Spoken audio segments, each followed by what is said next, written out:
staff of the need to submit full information to LegCo. Thank you. Council is now in committee to consider the schedule to the Appropriation Bill 2015. The committee continues with the 6th debate on amendments covering the 7 heads. We're nearing the end of this segment. Before I call upon the mover of the bill to speak, any other member wish to speak? Dr. Kwok-hung. Thank you, Chairman. Now, my speech is about Amendment number 557 regarding the emolument for Secretary for Education. Secretary for Education is here today, and we know that ever since he had assumed office, in relation to education policies and education reform and his work, they have been far from satisfactory. And let me just quote a recent incident. When we were addressing the issue of secondary students being misled into supporting the constitutional reform package and being used as a means of publicity, the education minister failed to protect students. Organizations from the education sector came out and reprimanded this Guangxi Federation for using students as the political tool, and yet the Secretary for Education kept silent throughout. Constitutional reform is not very relevant to Secretary for Education. However, he took the initiative and signed in support of the Alliance for Supporting Constitutional Reform Package under the leadership of Stanley Ng and Chow Yun. So he took the lead in the signing campaign, and he also visited stations in the street and being criticized by MTR staff and the public for affecting people's daily lives. On the contrary, as Secretary for Education, he failed to protect the students and the young people from political interference. More importantly, he even supported some political gestures of the government. For example, recently, the PLA was supposed to have a visit in the Chinese University of Hong Kong, and the visit was cancelled. We know that it is not necessary for the People's Liberation Army to visit any school campus. Of course, we know that they have a political mission to fulfill, but Eddie Ng says that we should not politicize the matter. So why was he taking a stance in this matter as well? And more outrageously, on the occasion when he met with school principals, he also urged the school principals to support the constitutional reform package. So he has set a bad example. How could he say that we should not politicize the education sector when he himself met with representatives of the pre-primary education sector on 15-year free education, and he just took the opportunity to distribute the reform package pamphlets. Well, Secretary, when you discuss with the kindergarten sector, the topic should be on the 15-year free education, and we have been discussing this for a long time, and so far we have not implemented anything. And recently, it has been suggested that a voucher scheme could be adopted, but this is not the wish of the kindergarten sector. Education covers pre-primary all the way to tertiary, tertiary institutions. It's a long-term plan to groom talents. But the government has been ignoring the kindergarten sector. The teachers require adequate training and accreditation of their qualifications. We have seen time and again incidents such as the following. At the pre-primary stage, students with special educational needs and learning difficulties need support, and the government just missed the golden opportunity. And many students at that stage with special educational needs are classified as slackers and lazy students. So they have not been given any suitable mental health assessment. They are not being looked after adequately by specialists. The secretary failed to understand what the kindergarten sector needs. When he met with the representatives, he even exerted pressure on them.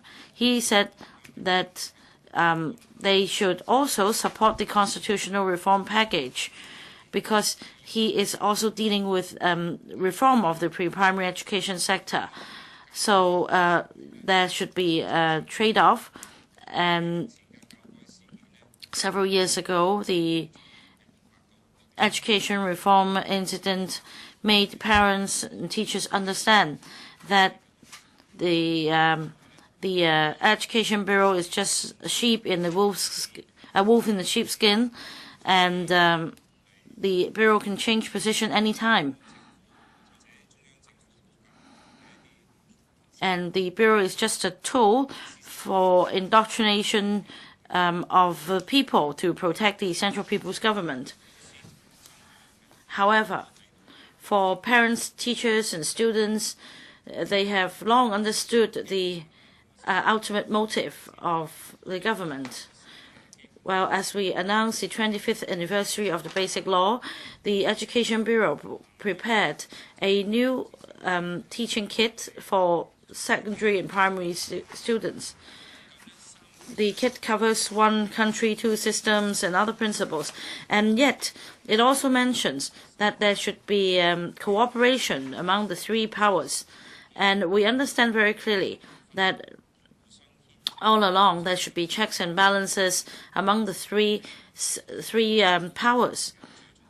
This is the cornerstone of the one country, two systems, and Hong Kong people administering Hong Kong principles. Whether or not it is about the development of Hong Kong or China in the future, one major principle is to have the separation of the three powers in Hong Kong. And yet, the government is destroying this important cornerstone, and they're changing this important principle under one country, two systems by distorting the principle. How can the three powers work with each other? The CPG fails to understand the principle, and the CPG officials may not understand our situation. The Secretary for Education was also born and raised in Hong Kong. He understands that we should protect the important values and principles such as Hong Kong people administering Hong Kong and the separation of powers. And we should also be mindful about Articles 45 and 68 of the Basic Law. That is, there should be universal suffrage for the CE election as well as the Legislative election. And these are the most important aspects of the Basic Law, or of the one country, two systems principle. Secretary, you should not be just you should not just try to fulfill a political mission. You have not performed your role diligently. Another controversy is about teaching Chinese language in Putonghua in secondary schools, and this is a grave concern among parents and teachers. On the one hand, teaching Chinese language in Putonghua can, in no way, give enough support for students. In the opinion of teachers and parents, such a measure would fail to arouse the interest of students in the subject, and we all understand that this is just a political mission. The government just hopes that by teaching Chinese language in Putonghua, we will gradually be integrated with mainland China, because the students will not be respecting Cantonese anymore, and then this political mission can be accomplished. Apart from this, you may recall that in the course of selecting the Vice Chancellor of Hong Kong U,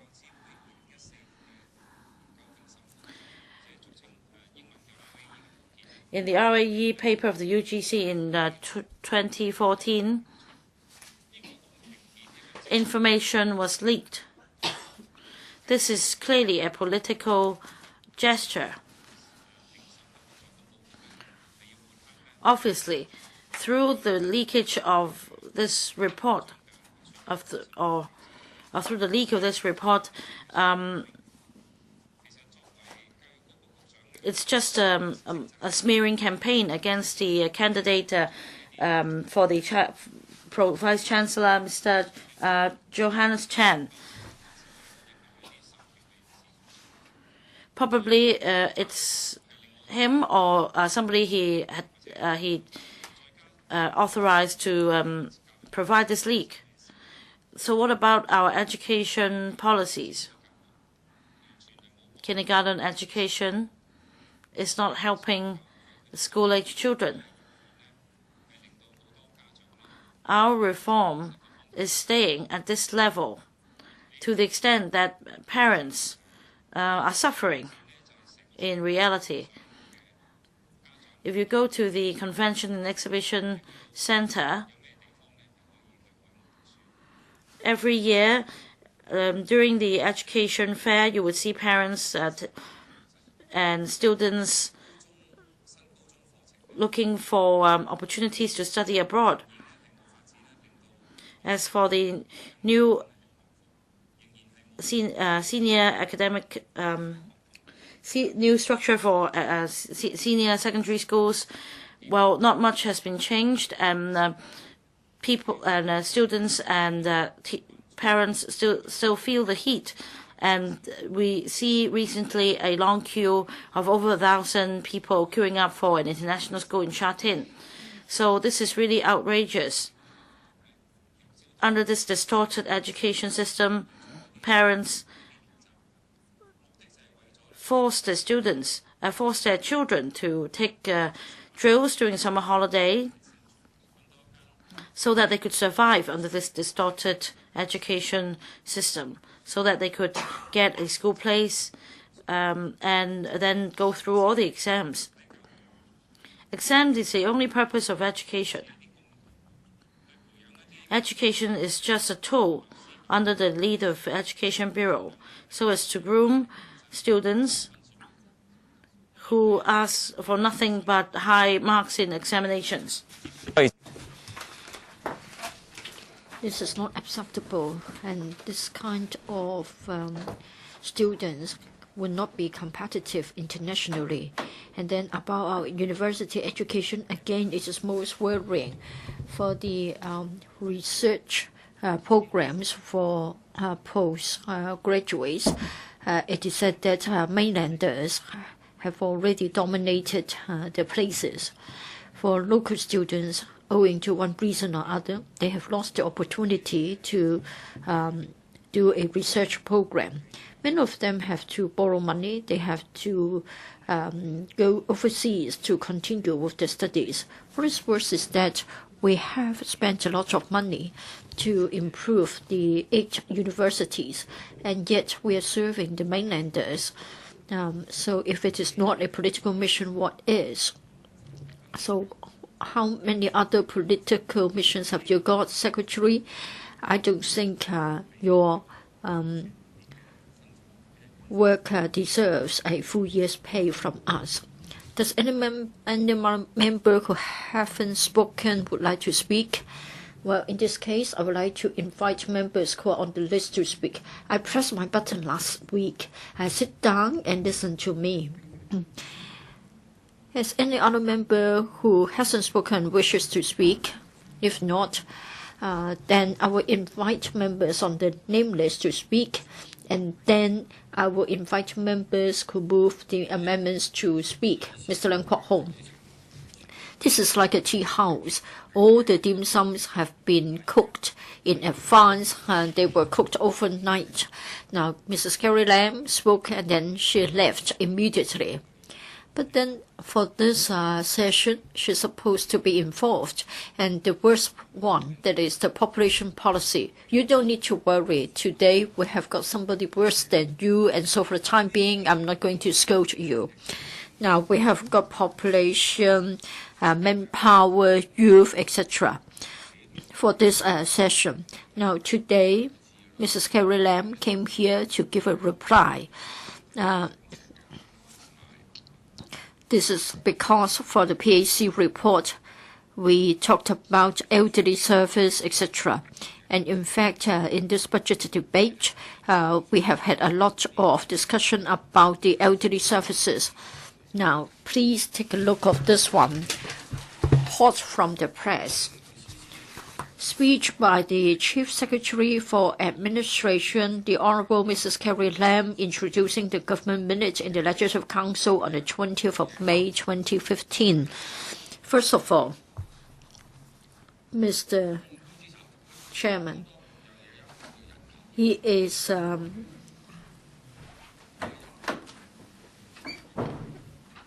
leader of the government team. Which program are you referring to? Population. In fact, anyone may do. This is because population issues are within the portfolio of the CS4A. So you have asked us not to be too specific, so I'm sure that I'm not going to be over-specific. Population. We look at the current status as well as the future. What sort of manpower do we need, and how they will get paid? That is, within the society, what sort of resources should we allocate to the target groups in the population so that there will be greater social harmony, or we invest in such a way that our population is more knowledgeable and they're more adaptive to the new developments, and then they will be more productive. I will skip the part about education.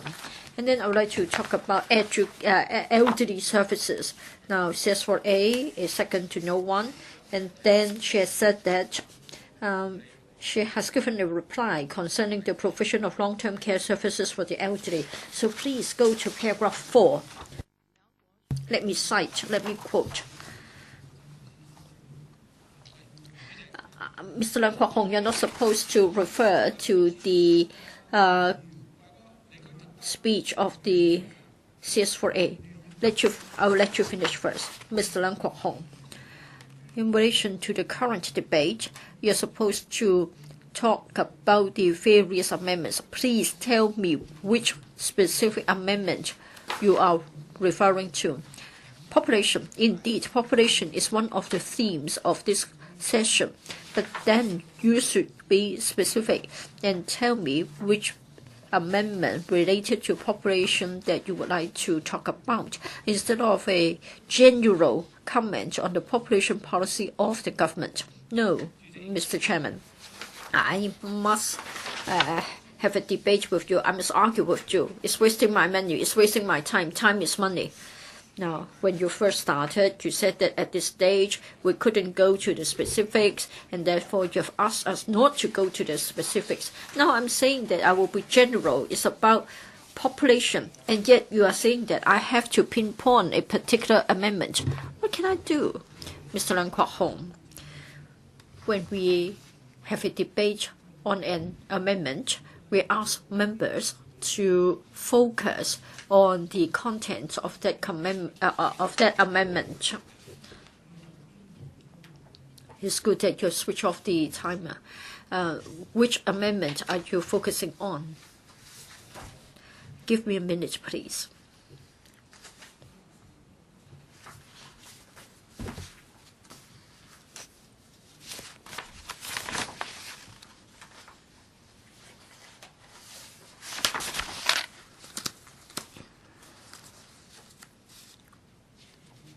Mr. Leung. All right, I won't talk about this speech. I think the debate here is meaningless. Now, the secretary came.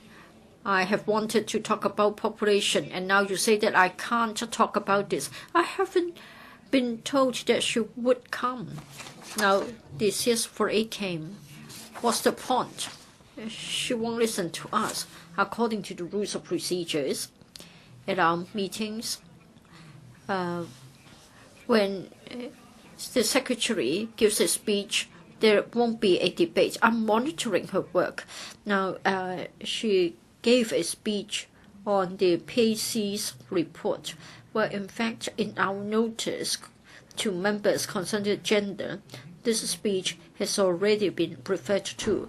At this meeting, we're not supposed to have a debate on her speech, so please come back to this amendment. Now you are wasting my time. It doesn't matter. It doesn't matter. I don't care how much time you take from my time slot. I think it is laughable if you violate the rules of procedure. No, you are talking to me about a point of order. So I'm taking this up with you. How come that it can be regarded as a violation of the rules of procedures? When somebody comes, then we'll talk about a relevant point. Now, she has come. Everybody knows that she is the commander-in-chief. If you continue to speak, I will have to stop you. Now, my secretary has come. Mr. Leung, would you like to sit down and then find out clearly which amendment you would like to talk about? It doesn't matter. Eddie Ng, I have to direct my fire at you. You die undeservedly because somebody else would like to kill you. Now, you don't look as good as Carrie Lam, but then I have to come back to you. Eddie Ng. All right. Head 156. Eddie Ng, you have done a poor job concerning education. This is because you have always been trying to produce set texts.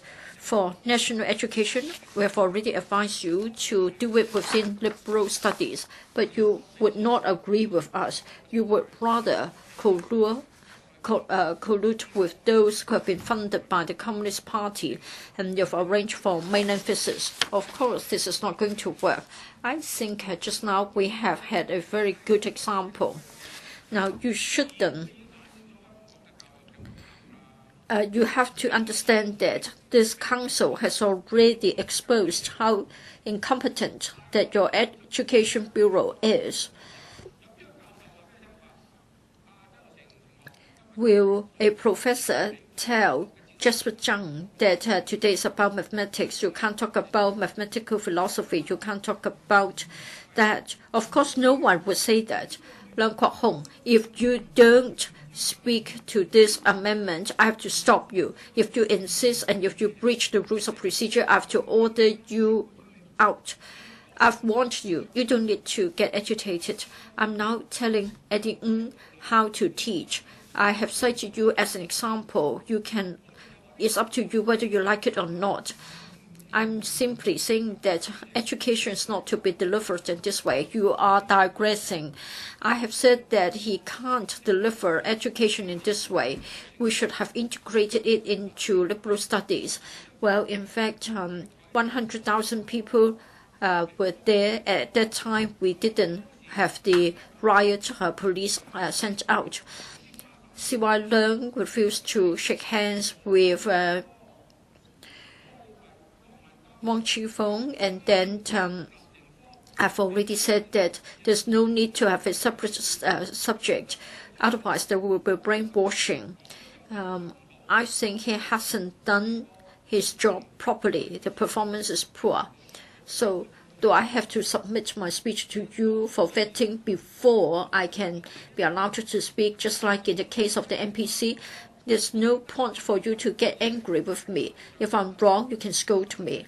Now, I've said that he wasn't able, he shouldn't be doing it for the education portfolio. I've been citing the example. I've been citing an example about the electrical. How come that you are scolding me? You are speaking for the 5th time. It is not relevant. Please do not digress. I'm not. Now, you said that you would like to confine the scope of my speech, but then it will be difficult for me unless we seek an amendment. Now, I think we should make a change so that our money for education won't go down the drain. First of all, rote learning wouldn't work. Now, for education, how come that, especially for national education, you would like people to recite?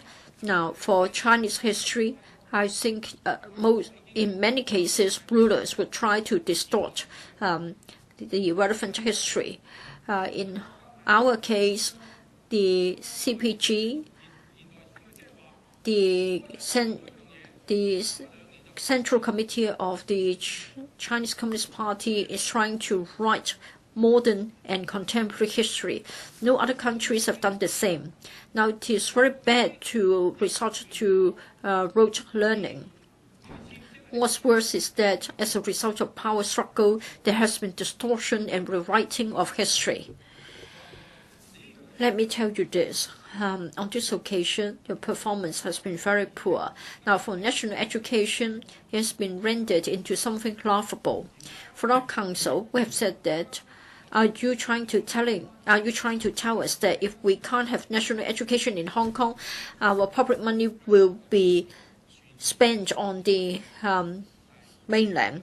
Now we have got $120,000 set aside to enable students, secondary and primary schools, to go to the mainland. Now, if you give them a choice as to the destination, can a student go to the Philippines? Why should they be made to go to mainland only? I think we learn whatever we want to learn instead of showing a sum of money like a carrot being dangled in front of a rabbit so that the rabbit will chase after it. Now, for this sum of money, $120,000, now the money will be given to the school. The school will have to find a way to spend it. So it is like at the mercy of the king. If you don't spend the money, if you don't find a way to spend the money, then you're lagging behind. This is a very wrong policy. We have been told by you, sir, that we have to confine our speech to the selected topics. But then for education, it is full of a lot of gaps and holes. So you can almost see through it, just like we can see through at the end. So national education should be kept under a comprehensive review. Sau-lan, in his manifesto, he said that he's going to implement 15-year free education in Hong Kong. And the implications are so profound. Mr. Secretary, please do not keep your head hanging down. Please take a look at me. Last year, you hosted a debate, and we discussed the issues that happened in Yunlong, Tinshui, the kindergarten issue. Now, there was this famous kindergarten in the district, which is popular with the parents. That's the core part of the 15-year free education. That kindergarten folded. The other kindergarten squeezed it out with its financial means. We asked the secretary to do something, but he couldn't do anything at all. Now, let me quote you something. That kindergarten, well, Mr. Leung, I don't think you should repeat what we discussed in last year's budget debate. This is your fifth time to speak. Please do not digress. Chairman, if the government hasn't done it right, they should make corrections. If they have made corrections, Mr. Ng can't deny what he said. If he did, he can say that he said something wrong. For an accountable government, we are not supposed to put questions after 1 year. Then it's not good enough. We're looking at the performance. Mr. Leung, we're dealing with the Appropriation Bill 2015. Chairman, you don't have to get upset. The Director of Marine refused to apologize for the marine tragedy. We should cut his pay. The term of administration is for 5 years. We asked the administration why they're not doing anything at all. And they may say that we've got 2 years left in the tenure. There is a good chance that the 15-year free education can be implemented. And you cannot say that this is not the end of the matter. Chairman, I think this council has degenerated to this current state. It is very much a joke. The councillors are acting like primary pupils. I don't really want to be reprimanded by you, and the council here is really mind-boggling, and we have degenerated to a level which is not commensurate with primary. Mr. Ray Chen, Head 53, HAB, regarding the MPSC. Amendment 157 by Ms. Sit Ho, Head 53 to slash $14 million, equivalent to the non-recurring expenditure items. A97, the MPSC's consultancy study 2015-16 budget. Earlier at the PWSC,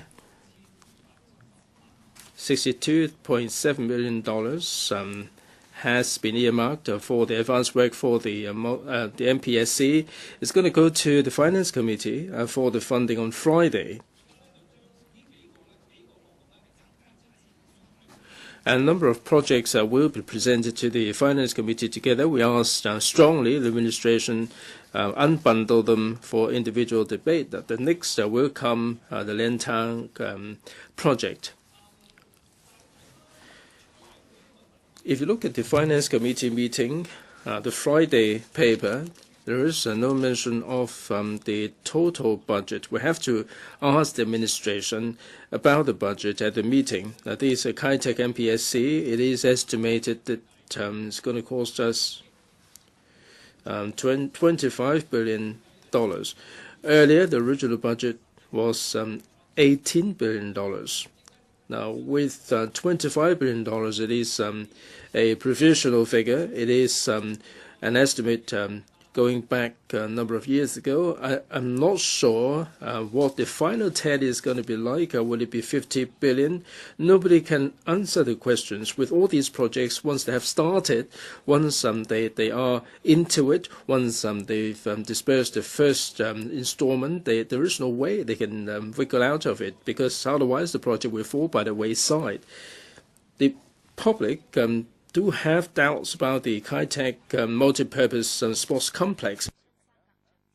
Would enhance the sports quality in Hong Kong. Now, the main bone of contention is the main stadium with a 50,000 seating capacity. We can run a couple of international events, maybe exhibition events per year. Is it going to be wasteful? And we will end up with a white elephant there. This large piece of land is going to be used for the MPSC. Mr. Albert Chen said before that the whole story started with Stage-Appropriation, who promised Timothy Falk and then Donald Tsang incorporated these into the Kai-tak development. C.Y. Leung in his manifesto made it clear that an MPSC will be built. We feel, however, that this project may not be conducive to long-term interests in Hong Kong. In the light of other jurisdictions, many multi-purpose sporting complexes, utilization is very low. Our Hong Kong Stadium, there is a capacity of 40,000, but the utilization rate has been undesirable. Other than the Rugby 7 or some of the New Year soccer events where they will fill the seats to capacity, but normally we don't have the seats, we're not halfway full. There are 22 events. The admission rate was 25,600. That's for the whole year. With this 50,000 seating capacity MPSC, it will be less than half full. 25,600, average out to be 1,200 per event. If this happens at Kai-tak MPSC, it's going to be very, very ghastly to contemplate. The problem doesn't lie with hardware or the venue. It's a matter of the figure that the government promotes the events. Hong Kong doesn't have a popular sporting culture. The Chi playing Manchester United, we need to have the mega fund to subsidize $8 million. Each one will have to subsidize each ticket by $200. With the MPSC, with 50,000 seating capacity, what's the utilization rate going to be like? Is it the case that supply will generate demand with the venue there? We will be able to attract players to use the venue. Is it going to be the case? Is it going to happen? Has the administration assessed the likelihood of the venue being utilized fully? We have the Hong Kong Stadium. It would be enough. However, the Hong Kong Stadium is touted as a killer pitch because of the undesirable quality of the grass. The question lies with how the government can maintain and repair these kind of international standard venues. They shouldn't mindlessly building massive mega sporting venues. If they do not change the mindset and the mentality, then we're going to be repeating the same example of Caroline Hill Road Hong Kong Stadium. Some said that this MPSC will provide another venue for the Division A kind of teams. But we're not running out of venues in Hong Kong. Other than the Hong Kong Stadium, we have the Shu-sai-wan venue, which has a capacity of 11,000. The grass quality is not bad. The construction cost was $230 million. It is good enough for major events, but the poor siting of the location, the rather out of the way siting, makes the venue not used regularly. The Cheongguan Sporting City, it cost $350 million to build. The one-size spectator stand is criticized for wasteful use of resources. In Taipo, because of poor lighting and the pitch quality, falls short of the Football Association's standard, has not been used as venue for sporting event. Samshui venue is not suitable for televised broadcast. Instead of needing a 50,000 capacity covered soccer venue, it's better for us to upgrade the existing soccer pitches, not to waste the resources.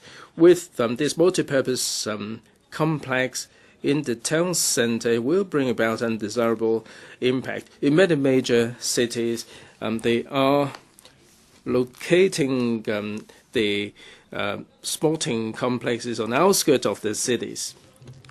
Are there any cities the world over where they're putting the sporting venues in the heart of the urban area? The government said, yes, they're being smart. They mentioned a number of them.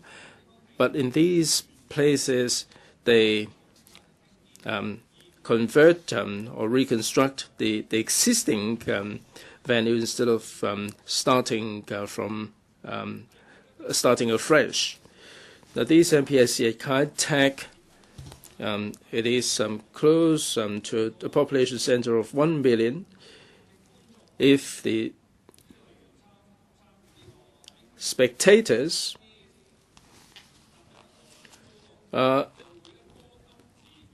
break into a riot or something, certainly it would cause profound impact on the residents nearby. In the course of the events, 50,000 people will be flooding into this venue. This will overburden the transport system in East Kowloon, and the situation will be very, very dire. It would be a bad situation whether there are spectators or not. In order to develop the Kai Tak area as the lung of our city, the government should not build this MPSC there. There will be a lot of security problems. With the modern-day urban design, sporting centers should be located in more remote areas. That way we can leave more precious land in urban areas for other uses. It's going to be a win-win situation. The PWC is dominated by the Pan Dams. However, the project was endorsed at 2114 at the PWC meeting. KK Fong, Charles Mock, Kenneth Leung voted in favor. Those abstained, there were 8 members abstained, including Alan Leung. Members are free to express their stance. On Friday, the paper will come to the Finance Committee, and there is going to be another opportunity for members to engage in a debate. I support this amendment by Ms. Sit Ho. Next, I'd like to talk about the Labour Department amendments 216, 217, 218, 219, 220 through to 224. I won't name them one by one. All of them are about the Labour Department. Let me cite one example of Labour Department. I've got 5 minutes or less left. The people of Hong Kong's perception of the Labour Department is that the Labour Department is like department which is serving the employers more than the employees. They are condoning, they're biased in favor of the employers. Let me cite one example that happened in recent times that would justify my proposal to slash the funding. Well, and I'm talking about the wage default incident of ATV for the past 6 months or so. It shows how incompetent the Labour Department is. It has been condoning the television station, and it claimed that because of the winding up petition, the accounts have been frozen, and therefore they had not been able to give out pay on time. And we're talking about the incident in June, and several hundred staff of ATV were affected. And later on, the ATV issued a statement saying that the account balance was not sufficient to pay for the wages of staff in September. It wasn't until the end of September that they would be able to pay the monthly wage of September to staff. And there was a delay of 3 weeks. And then at the end of December, ATV paid out half of the monthly salaries to ATV staff, and the remaining half could only be paid in January, in the middle of January. That's concerning the monthly salary in November, and there was no mentioning in that statement about the salary for December. And some netizens criticized the ATV, and that they even said that everything should be cut half in ATV, including Mark 6. It should be cut to Mark 3 only, and before giving out pays to their staff. There was another statement from ATV. In the middle of January, the management of ATV, as an expedient measure, met with some staff, urging them to sign an IOU note. And on signing this IOU note, this would, the amount would be equivalent to the pay for December. And what was supposed to be the entitled salary became a debt. But as Chinese New Year was approaching, some ATV staff members did sign that IOU note, but some were skeptical, because after borrowing the money from the major shareholder, so to speak, you needed to wait for money to be repaid and for salaries to be given out, and you had no alternative but to stay on the job. And the Labor Department says that with sufficient evidence of a wage default, prosecution will be initiated. And the wage default in the ATV incident went far beyond 7 days of delay, and is beyond dispute. And last December, it wasn't until last December that the Labor Department issued a warning to the ATV, urging ATV to fulfill its responsibility and give and repay to their staff the monthly salaries. So it shows how incompetent the Labor Department is. Mr. Albert Chan.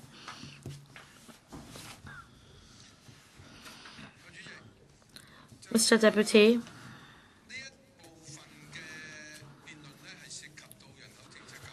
This debate concerns population policy, youth, sports and recreation, culture, and arts and culture, manpower. And I'd like to talk about amendment number 191, 195, 196, 3 amendments proposed by me. The other 2 moved by Mr. Ray Chan, concerning the annual emolument of staff of Immigration Department amounting to $2.9 billion, and my amendments have to do with $24 million, and 191 also in relation to the spendings of the Immigration Department.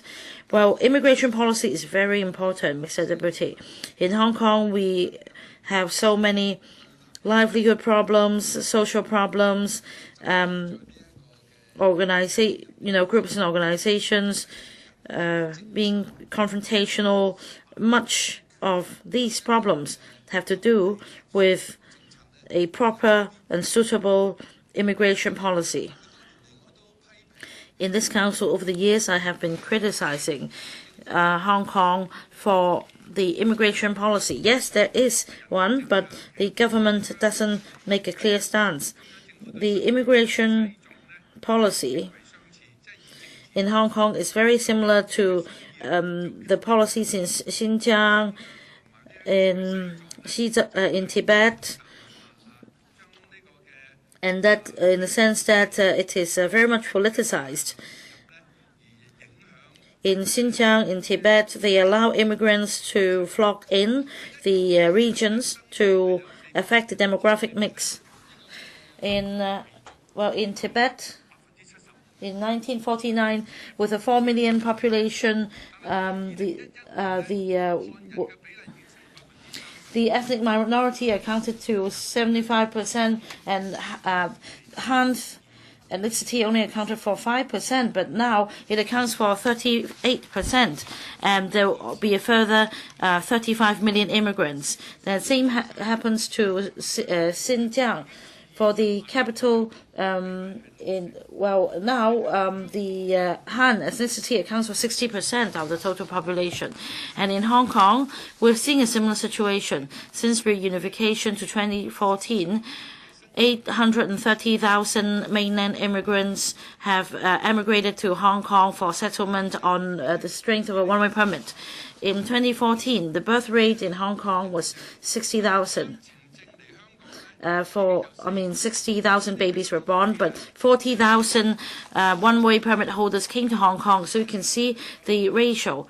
Out of 10 people in Hong Kong, 6 were born in Hong Kong, 4 were immigrants. And they all came from China, mainland China. And we talked about pluralistic society and that we are a metropolis. But when you see that our population is being mainlandized, you can see how our demographic mix has changed, such that Hong Kong is gradually becoming one of the mainland cities. Now, it's not just about one-way permit holders. On talent admission schemes, well, this is also a political mission seeking to mainlandize Hong Kong. Now, I'm targeting the immigration department because the customs clearance or the approval is given by the immigration department. Of course, this has also to do with the British colonial government before 1997.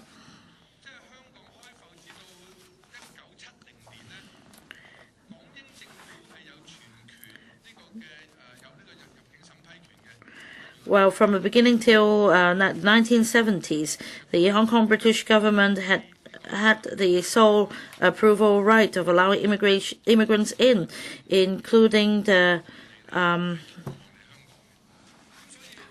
asylum seekers. Even my parents, during the 50s, came to Hong Kong for this reason. And as a result, we saw a population boom in the 50s.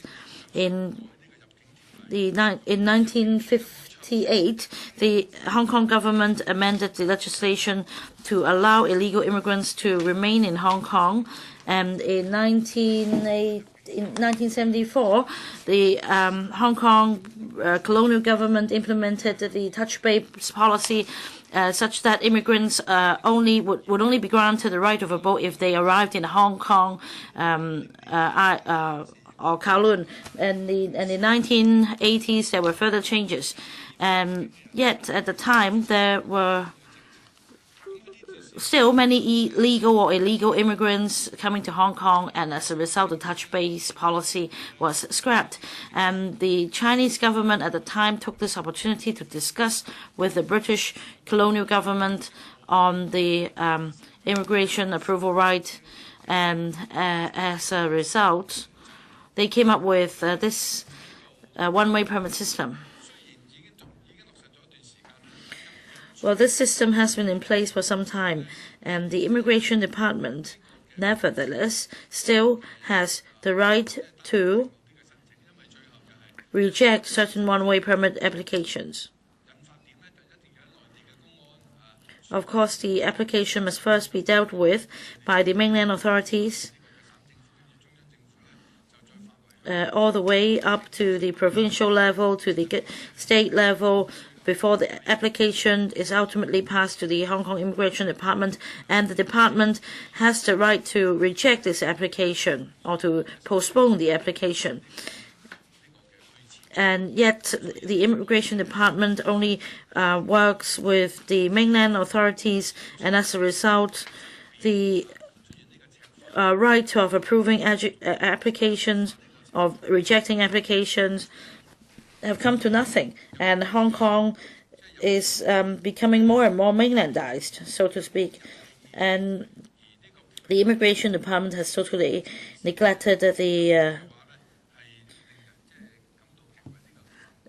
opinion of Hong Kong people, and they only seek to accomplish the political mission. And the department utilizes the resources to make it more convenient for mainlanders to come to Hong Kong, and I am talking about the e-channel. The electronic or digital customs clearance arrangement. And it was implemented in 2011, and the government dished out $40 million to install 8 BCPs at Lo Wu, Lok Ma Chau, etc., with 85 e-channels, so that after mainland tourists have been registered, in just 20 seconds they could use the e-channel and to enter Hong Kong very quickly. So this is about Hong Kong integrating into China, and we have this policy of 1 hour living circle in the PRD region, so that Hong Kong can and other cities in the PRD region, such as Shenzhen, can become one. So this is an outcome of Hong Kong mainland integration, so that there are many people involved. 560,000 mainland tourists registered, and 470,000 of them are actually Shenzhen residents. So for them, it is like going home. And gradually, the barriers between the two places are being dismantled.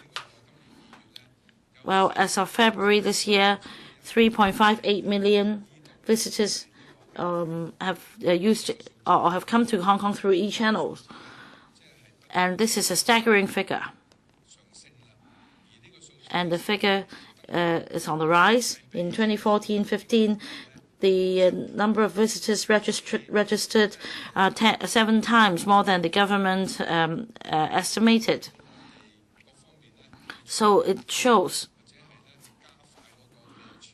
that the department is working in full cooperation with mainland authorities in order to boost the figure of visitors, in order to accomplish the political mission.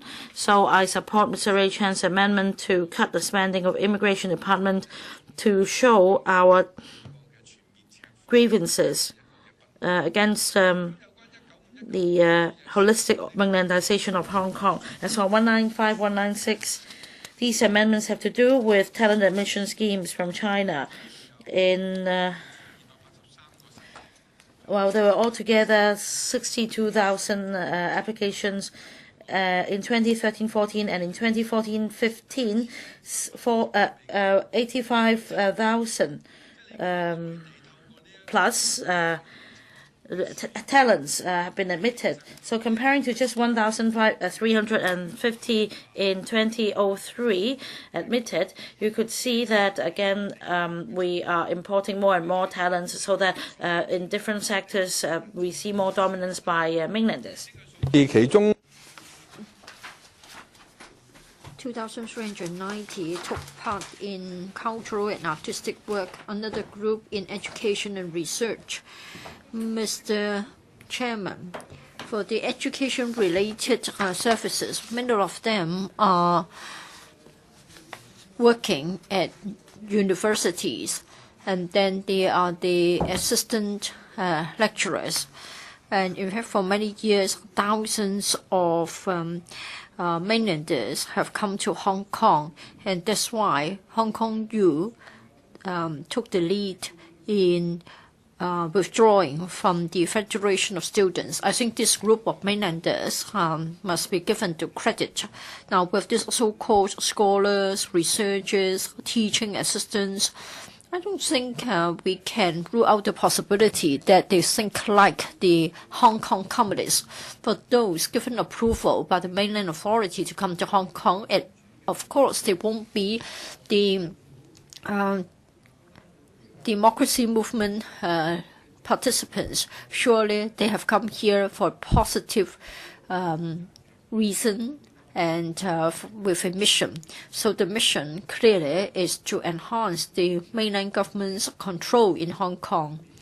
We certainly believe that among them, many of them would have been the family members of the powerful and the privileged as well as the rich, so that they can escape from the direct control of the mainlanders, the mainland government.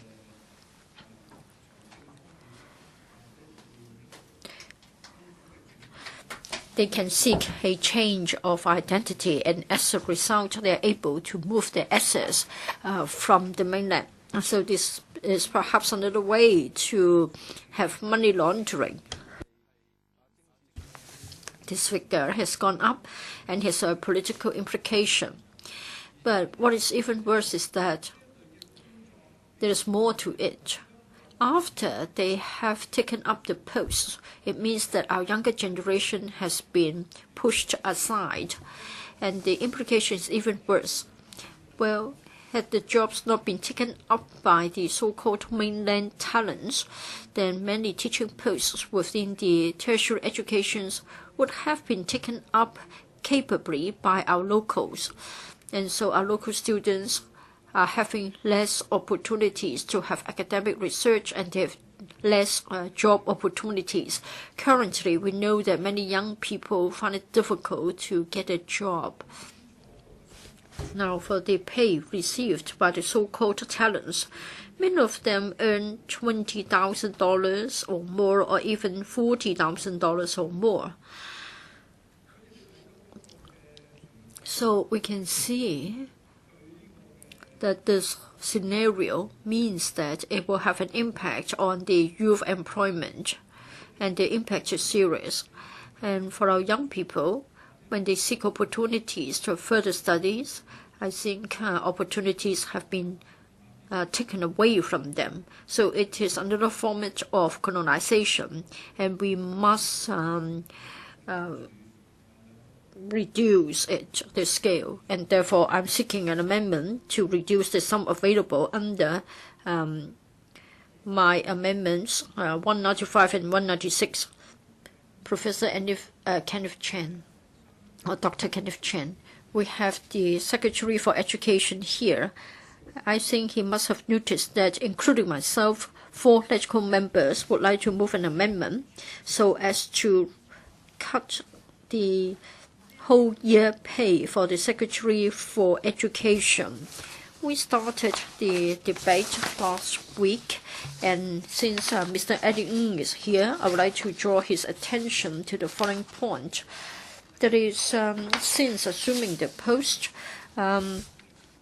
members who are concerned about education,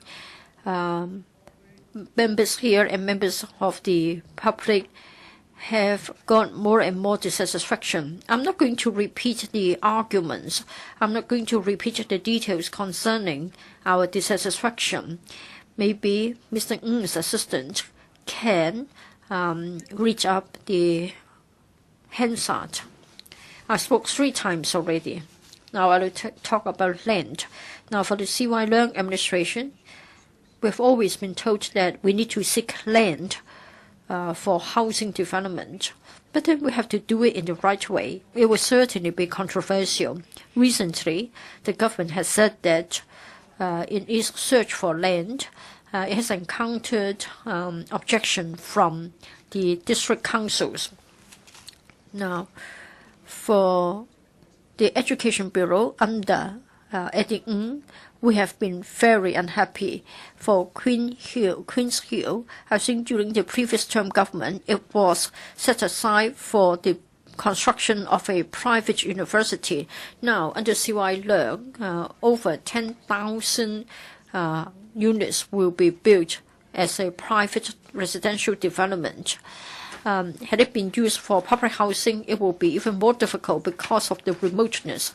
In fact, it has been a very desirable site for development into a private university. And in fact, the Jesuits have been very keen to bid for the site. And in fact, negotiation has started, and they have been raising funds, and they have been using their own efforts.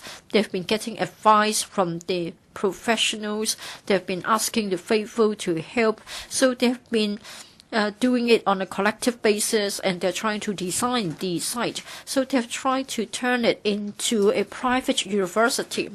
Of course, I didn't take part in it, but I am aware that in the course of it, they have given consideration to the point that a lot of students in the cohort are forced to take sub-degree programs so as to wait and see in the interim 2 years. So if we have a quality private university, it is responding to the needs of the community. And this is a way to contribute towards the tertiary education given the inadequate resources available in the public sector.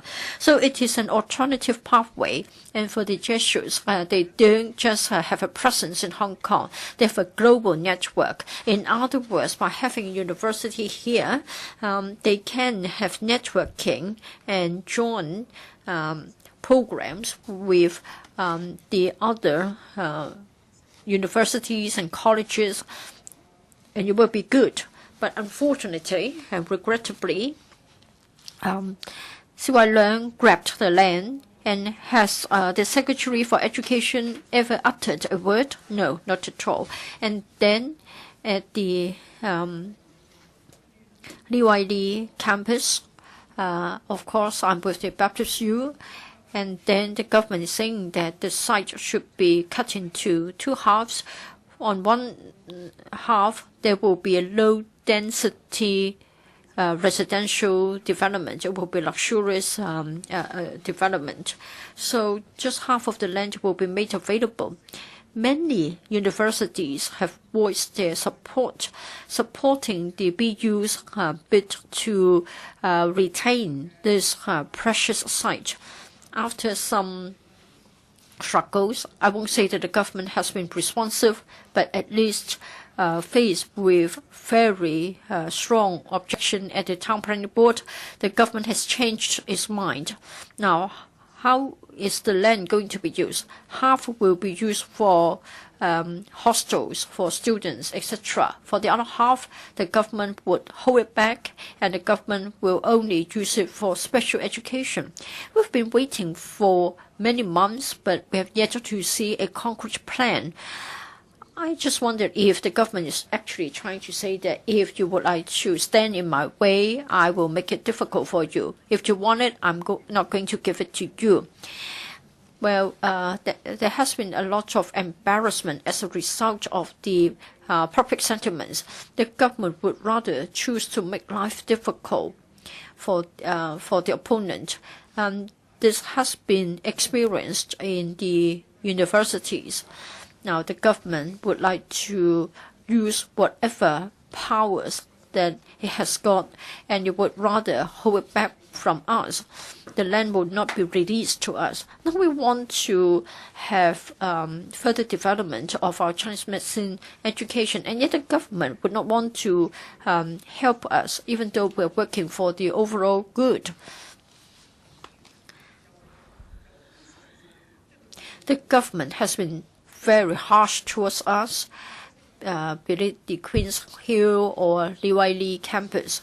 But then for the other case, in fact, in order to get the overseas campus from Singapore to Hong Kong, a site in Mount Davis has been easily given to a overseas university. Now, of course, in the past, during the British Hong Kong government days, many anti-British figures have been locked up in the cell there. Now, in fact, we want to preserve the site. We want to have conservation, while at the same time we put it to educational use. Now, we know that there are still many details which haven't yet been agreed on. And then, of course, we've been told that for this site, it will move its headquarters from Singapore to Hong Kong, but then it is going to be the high-end program, and it will be for executive business administration or something similar. It claims itself to be non-profit making. The government will impose this rule that is, unless you are not for profit making, you can't apply for such a site. Now, it is really mind-boggling to see that such a provider is going to claim itself to have the status of non-profit making, and yet they're saying that it is going to be offering full-time courses. But we all know that the intended enrollees would be high or senior level executives. They won't be attending the courses on a full-time basis. They're just too busy to find time to study full-time. So I think we find it difficult to understand how come that the site will be given to such a business school. And then the government has to endorse the claim that it is full-time programs and it is not for profit making. So I think for the current term administration and with Mr. Ng in charge of Education Bureau, I can only say that you have mixed up everything. And then I want to talk about school building designs. We have to move with the times. Yes, we are having higher and higher expectations. We talk about integrated education. We have a higher demand of the quality of education in terms of the area, in terms of the facilities. We've been asking for more. But still, we cannot forget that in many housing estates, we still have 28 schools which are suffering from the stage of disrepair, water leakage, electricity problems, etc. Well, they have been approaching us to urge us to ask the Education Bureau to help. It's not just a matter of redoing the tiling, repainting, etc. I think it's a matter of whether you can sort of be comfortable with the newly completed campuses. Other schools in the neighborhood are getting better and better facilities. But for the 28 schools here, it's not they are waiting to be phased out. They are able to survive. In other words, they are good schools. The teachers and the school sponsoring organizations have all enjoyed a very good reputation. So maybe if a counselor can be more vocal, then the school will get a sum of money and do something about it. I don't think this is a good arrangement. For education, it's always accounted for the largest share of our government expenditure. And according to the PTU, we have been told that the education share has seen a decrease in terms of the percentage. It is getting a smaller share of the GDP, but still we have to consider this. Yes, there is this crazy grab for land.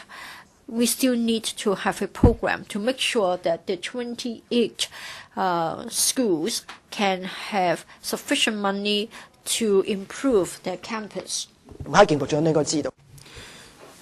Mr. Edding, you must be aware that there are two direct subsidy schools that don't have their own campuses. but you let them run a DSS school while one of them has to leave King Road. You identified a vacant campus in Taiwan. There's St. Margaret School, but then the school cannot take on any more students. You try to help them looking for alternative campus, but at the same time you stop them taking any further admissions. This is very ruthless kind of act. Some of them lost their campus, and you're not doing anything, and you're not being receptive to requests for help. But once you've given them the assistance, you're not giving them full assistance. I think you have to work out the problems. We're not unjustified in our criticism of your performance. It's not just because we don't like the look of your face. Let me spend the last couple of minutes talking about land. Very soon, the kindergarten committee chaired by Mr. Moses Cheng is going to produce a report, but he has never attended one single meeting. Mr. Moses Cheng never attended one single meeting as chairman of the Free KG Education. He talked about the report being produced. We are seeking 15-year free education, and as chairman of the committee, he never bothered attending our meeting. Is he spoiling for a fight? Under the Hong Kong Planning Standard and Guidelines, I mean, things are really outdated. We have half day, whole day, and long whole day KG kindergartens. Some are primary, some are half day, some whole day, some extended whole day. If we keep the 3 to 1 between the whole day and the half day, then we are behind the curve. The government has lost so much time. There are so many facilities that have to be redeveloped in the coming years, and when the government has to seize land for public rental housing, the education ought to do something. The planning department had a meeting with me, and they said that if the Education Bureau doesn't need land, they will not make any provision for them.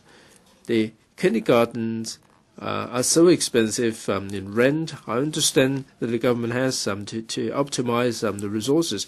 That the Hong Kong Planning Standard and Guidelines are really behind the curve. I mean, you have promised so much and you deliver so little. The government has to continue with the high rent to run kindergartens. And half-day kindergarten education is out of step with reality, and it doesn't tie in with the population policy, which encourages the females to get back to the workforce, and the whole day and long whole day kindergarten operators are feeling very concerned. Officials, do you have to reply? Dr. Helena Wong.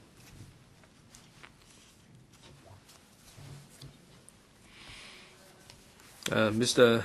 Deputy, before I make my concluding remarks, I'd like to speak one more time. This is your concluding remark, Dr. Wong, please. Yes, Chairman. I'd like to talk, first of all, about education. Head 156, cutting 1 year, abolishment of the secretary, and 150, cutting the expenditure for the UGC. Now, the Federation of Hong Kong Guangxi Community Organization published a video clip on the web showing the students being interviewed, or secondary students being shown in support of the electoral reform package. Subsequently, the students and the school released a statement to say that the Federation of Hong Kong Guangxi Community Organization told them that the video would not be made public, and there are suggestions that they were misled. Now, this whole incident has dealt such a blow to the school and the students. The Democratic Party object to any inducement being offered to students for them to express their support for the electoral package. As a matter of fact, student exchange program in the U.S. has got nothing to do with the electoral reform package. What has it got to do with this constitutional reform? For the students, to make the students say what they said is really an inducement for them to do so. And the interview should not be made public. The students have been turned into a political tool. The Federation has deleted the clip, and they made a statement that they promised the students not to put the clip on the web. But once this has been done, there are some students and some schools who said that they didn't authorize the Federation to release the clips of the interview. And what the Federation said is really suspicious. Mr. Edding, Secretary for Education, you are sitting in charge of all these schools. You're the top guy there in the Bureau. Have you conducted an investigation into this Federation of Hong Kong Guangxi Community Organizations? Has it used the government's resources to run these study tours? Have you asked the relevant organizations whether they conducted an investigation? Have you interviewed the parents, the students? If you haven't done that, you have fallen down on your job. You don't deserve what you get paid. You are the one who should protect the students against any political manipulation and inducement. You should protect them against all these traps.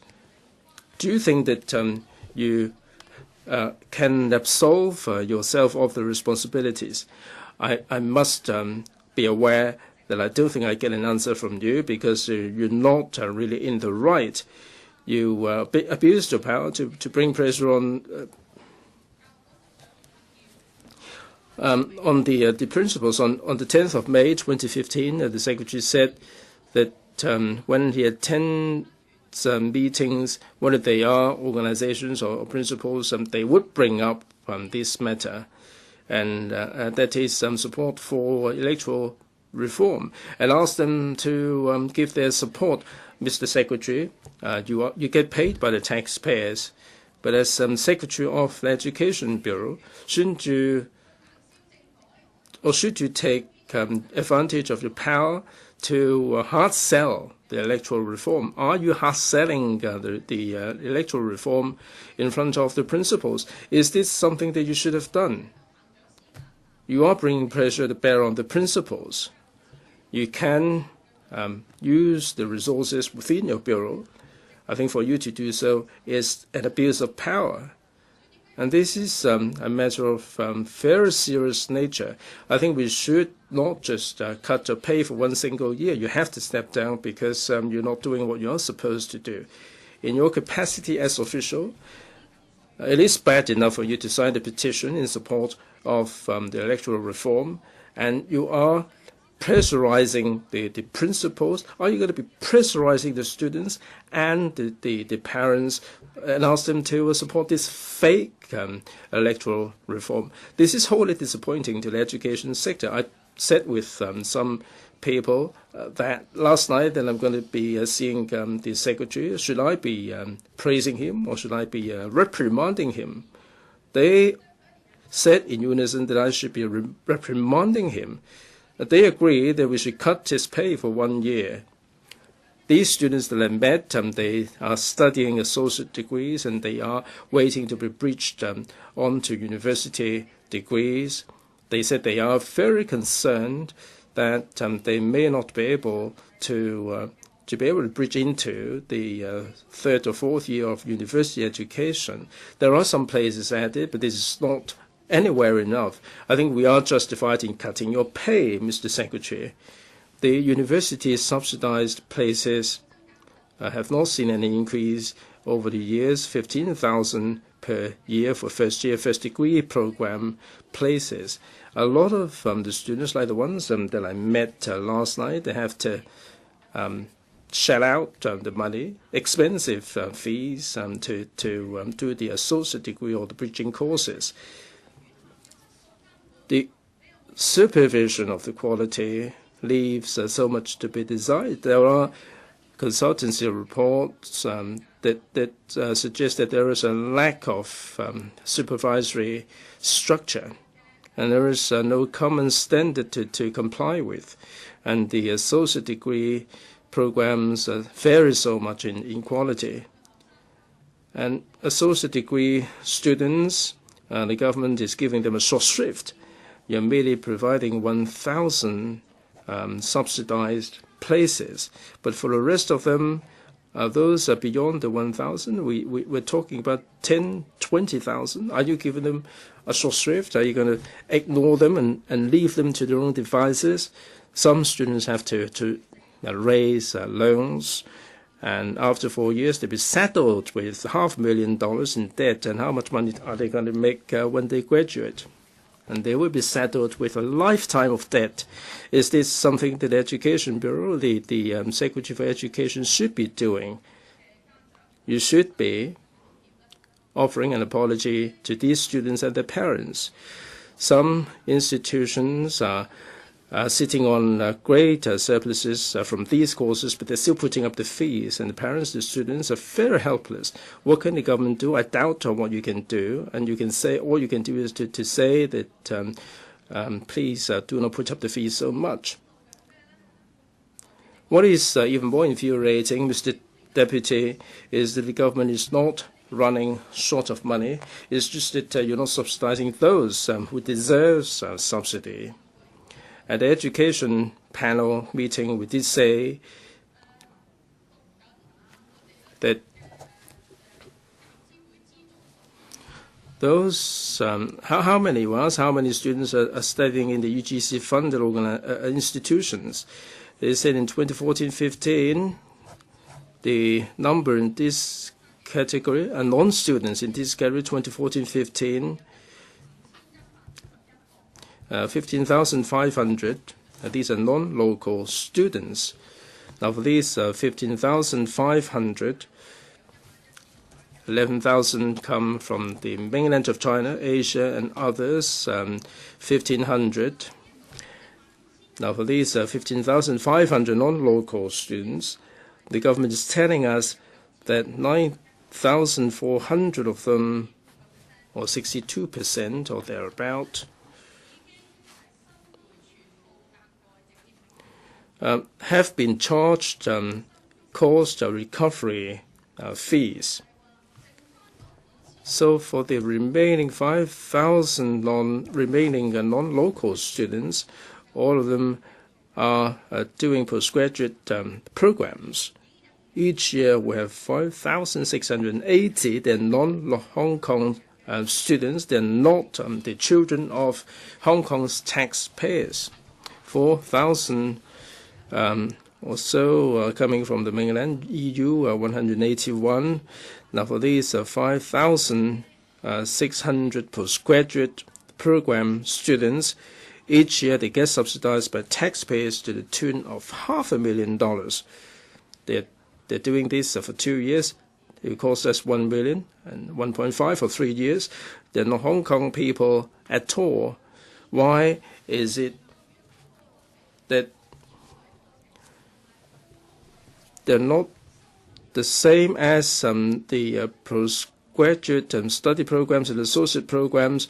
Why is the government not collecting the full fees from these students? Why is it that our resources are devoted to students from outside of Hong Kong, whereas the local students have to be overburdened with such exorbitant fees, and this is really devoting resources in the wrong direction. You said that we pick the best and the brightest. That this is not fair. This is happening to other countries as well.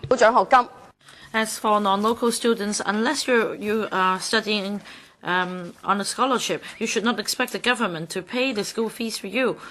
If you are so generous, you should subsidize all non-eligible university students. Can you do that? You can't. You still have 15,000 places per year only. There hasn't been any increase. So, Secretary for Education, this is a serious direction of duty. As for UGC and RGC, I don't have time to go into details, but once every 3 years they would allocate fundings to the 8 tertiary institutions. But they have not reviewed the mechanism of funding allocation for a long time. They have a top slicing mechanism a few years back. That is to say, among the tertiary institutions, they need to allocate 6% or 4% of the places for open bidding, and this is unfair. As for the UGC and RGC's funding mechanisms, have they gone under any review? From the presidents of universities to down to the management level, to teacher and staff, they're all very aggrieved over this mechanism. So can you please tell us what is going on? As for the RAE, it is said that the funding is based on the research performance of scholars in universities. But this is again problematic because half of the research funding would be kept and relocated among universities based on the research performance. And this is not fair because the UGC controls how many doctorate degree students a university can take, and most of these places go to Hong Kong U, CU, and UST, and for other universities they can only take in few doctorate degree students. And over the years you have not discussed this issue of lack of competition, and the UGC has not discussed with other institutions either. So, Secretary, instead of always traveling, you should sit down and discuss and consider seriously these issues for the sake of our taxpayers. Now, Mr. Deputy, we don't have time to go through all the points. I've also moved an amendment on the Secretary for Home Affairs, Amendment 151, Head 53.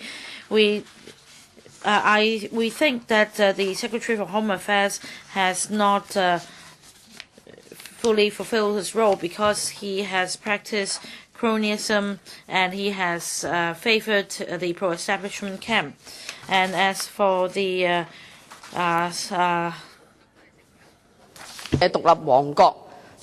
SF&OC, he has not properly monitored them and they have become an independent kingdom. Youth Commission, the representatives cannot represent our young people.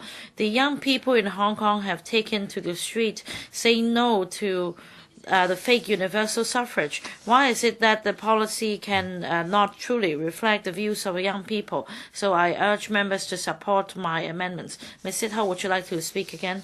Yes, I would speak again. Thank you, Mr. Deputy. This year, in the budget,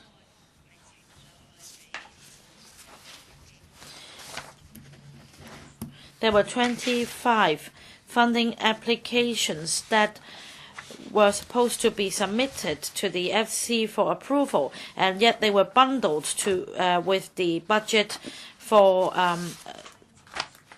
approval in one go. And this is undermining the relationship between the legislature and the executive.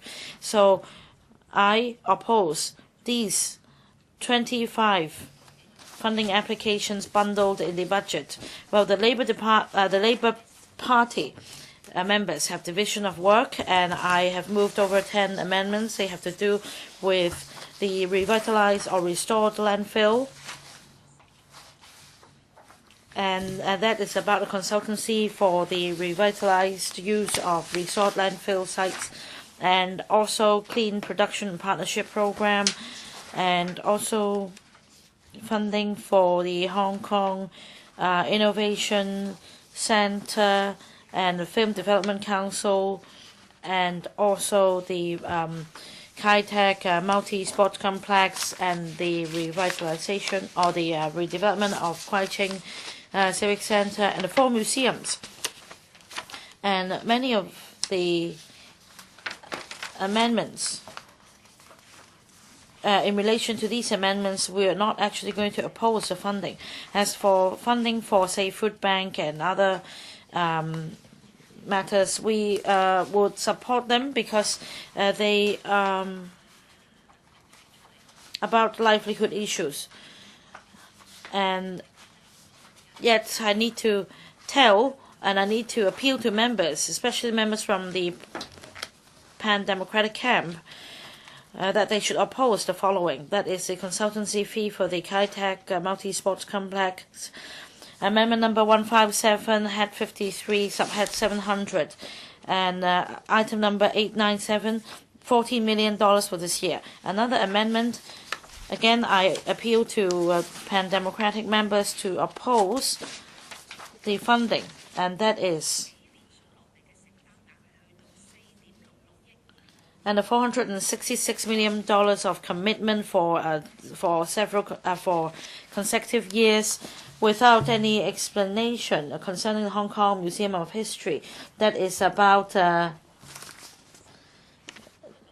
amendment number 252, subhead 700 under head 95, to slash the funding by $7.35 million.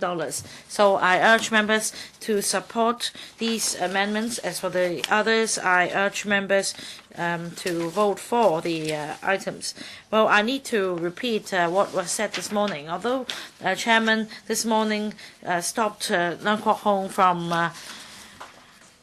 speaking, but I think this is really important. The Chief Secretary for Administration this morning responded to the PAC report in its government minute, and she said that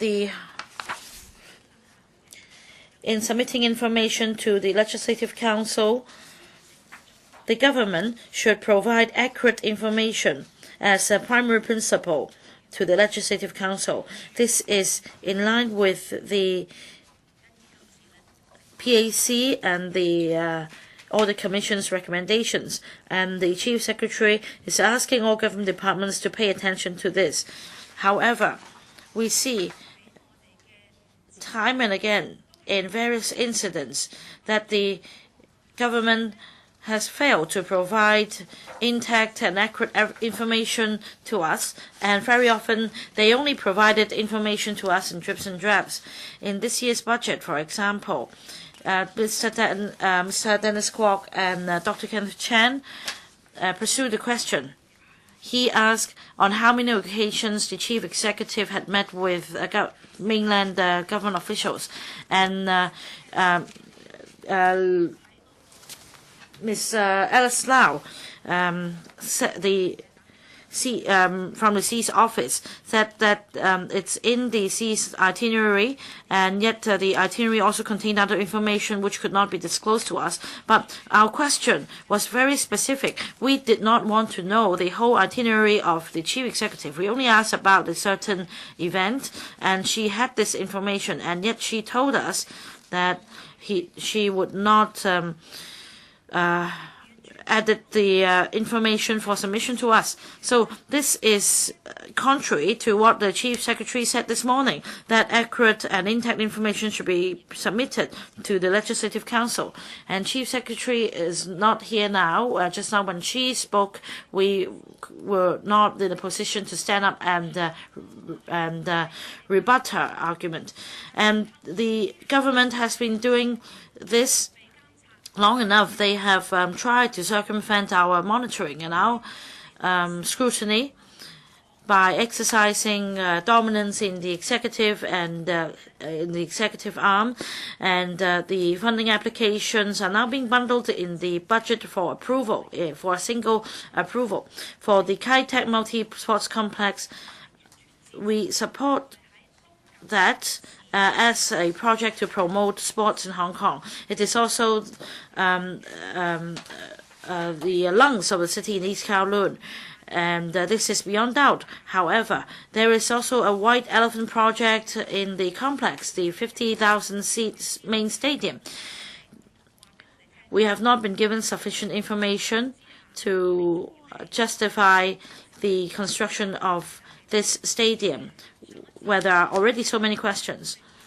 Well, we may recall that the government once used the same slogan of "Make it happen." That is to bid for the East Asian Games. Of course, we failed, and on that occasion, we tried to bid for East Asian Games, and we also said that a major stadium would be built in the Kai-Tak for us to support the bid for the Asian Games. And according to media reports, we understand that in the bidding process, corruption was involved. And the government of Hong Kong should not compromise for the sake of winning the bid for hosting the Asian Games. We know that there has been a precedence. Doha is situated in a desert with 40 degrees Celsius, and despite the heat, it could still win the bid for hosting the World Cup over London, and ultimately it won the bid. And in fact now, they are still building the stadium, and it will have to be postponed in the end. So our failure to win the bid might have been something good.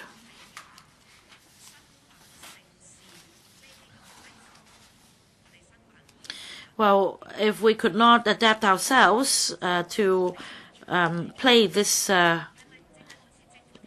game of bidding for games, then what else? I mean, what other events could be held in the stadium? Is it to welcome astronauts from China, from Shenzhou number 6 and Shenzhou number 7 in a variety show? And in fact, government officials have told us in private that international singers and celebrities would be invited to come to Hong Kong for holding concerts. But we would only be able to get $100,000 a night. Does it mean that we need to build such a large stadium for such a minimal revenue? And this happened in a conversation with government officials and various members from various political parties. And in this brainstorming session, questions were raised. We had discussions, and in the process, we had more ideas coming up to say whether we should approve the funding or not. But now we don't even have this platform. It is our role to monitor the government, and yet the government criticizes us for mudslinging, for filibustering, as a mudslinging effort. Well, you are in a position to tell whether the questions are justifiable for us to play our role to monitor the government, and what questions amount to just political grandstanding. And even if it's a political grandstanding, well, this council is all about politics. Even if we oppose the government, you should understand that we have the public mandate to oppose you in this council. And yet the government or the executive arm should not undermine the procedure and circumvent our monitoring.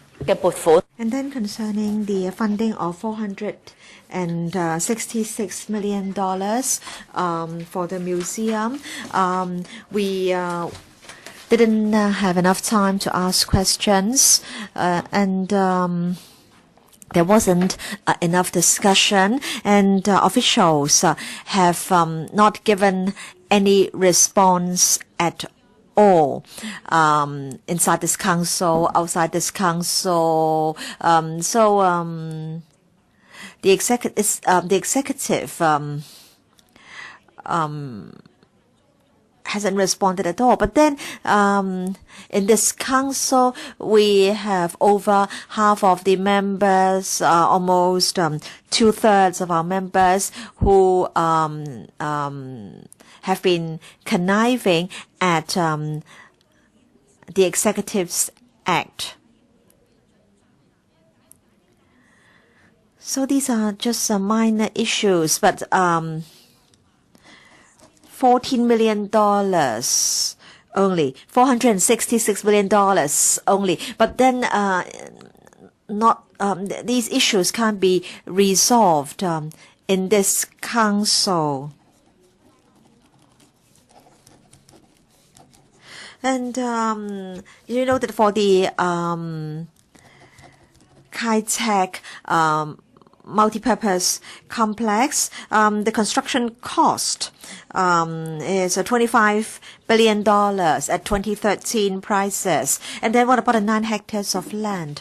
So this council can't hold you accountable for even minor issues.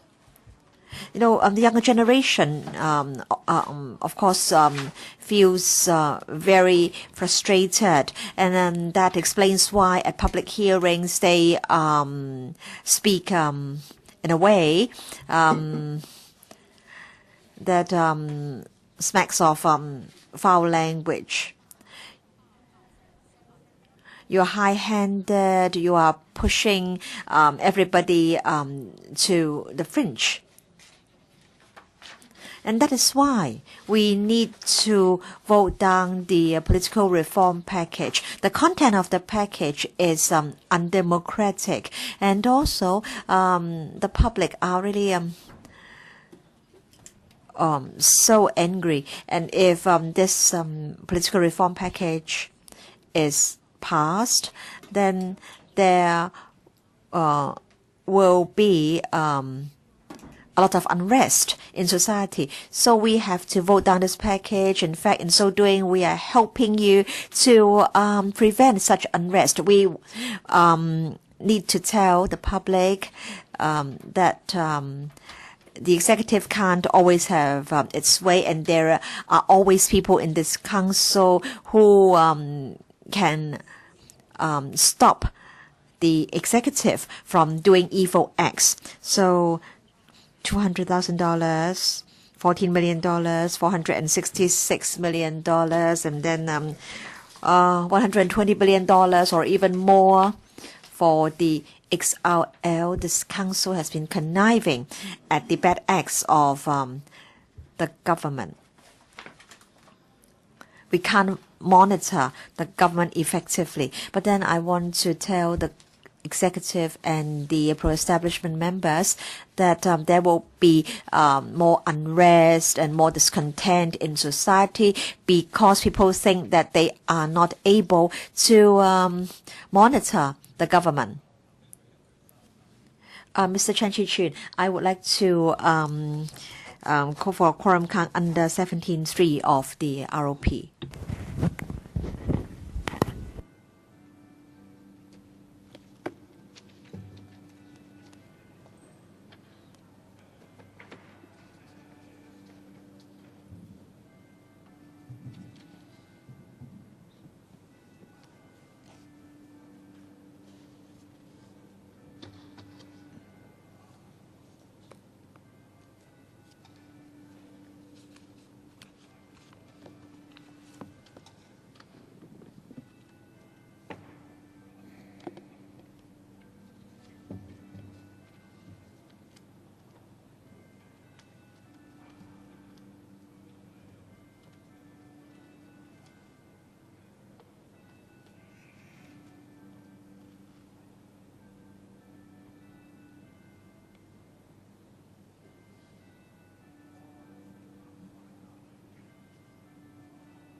唔緊要，即係總之嗰啲一陣啊。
陳家樂議員，請你發言。Dr. Kenneth Chen. This year's budget shows that education expenditure takes up unprecedented low ratio, 16.7% over the entire budget for the past 20 years. And the budget takes up 3.41% of the GDP of Hong Kong. In terms of the average of OECD countries, they have an average of 4.56%. So that means Hong Kong is lagging far behind these developed economic entities. In terms of the education sector expenditure, we are lagging behind. So as the SED, well, I am a member of the education sector. I have high aspirations of the SED, and he is the responsible official of the education portfolio. He should be striving for more resources for the education sector, improve the quality of education, and also try to make good preparations for the manpower development in Hong Kong. Starting from last week, I have spoken for 4 times, and time and again, I would try to explain why we should cut the salary of Eddie Ng, his $3.5 million in annual pay. After the national education crisis, I have said this time and again, step down. I have said that at many different occasions. Once again, here, I would like to ask him to step down. Today, there is a newspaper report featuring an interview with Mr. Moses Zhang, chairman of the Free KG Education. He's been talking to various people on his plans, but then he's never come to this subcommittee of the LegCo on free education for kindergartens. Wai-Lan, when he assumed office, he promised that there would be 15-year free education. Now, you should be very concerned about this. You should strive for it to be implemented. If you can make that happen, then the education expenditure will rise up. In fact, in the next year, we will be earmarking $3.5 billion for KG education, and some $2 billion will be used for the voucher scheme. Well, the voucher scheme comes with a lot of loopholes. Many people have complained about it. And now, finally, we are going to make a change, and there will no longer be a voucher scheme. Now, apart from the $2 billion for voucher scheme, then there will be fee remission for some families in need. And for some kindergartens, they may have to rent premises to provide KG education. So there will be a program to support KGs to rent the premises. Now for KG, the government will be paying out $350,000 per month for it as to pay the rent. Now, on average, is $90,000 or so. So the government is earmarking $3.5 million to provide all kinds of subsidies for KGs. But that's fragmented approach of subsidizing cannot meet with public expectations. We want free KG education policy. As I said, Mr. Moses Zhang was interviewed by Oriental Daily. The headline is 60% of KG students can hope to get free KG education. They don't have to pay tuition. Only 60%. What about the rent? If the government goes by its present approach, is actually partially subsidizing, and not every KG can get a free rental, then parents may have to subsidize the tuition, the rental, and other miscellaneous fees of KGs. So is it true free KG education or fake KG education? I think it's fake KG education. The government has been saying that they will be providing free KG education, but ultimately we're ending up with nothing. So next week you will be giving a report. Well, I don't know how you can explain yourself away. Now, in the past a year or so, I've conducted 4 studies, and yesterday I released the results of my latest survey, and I distributed 900 questionnaires, and some 208 questionnaires have been returned. The meeting will be adjourned.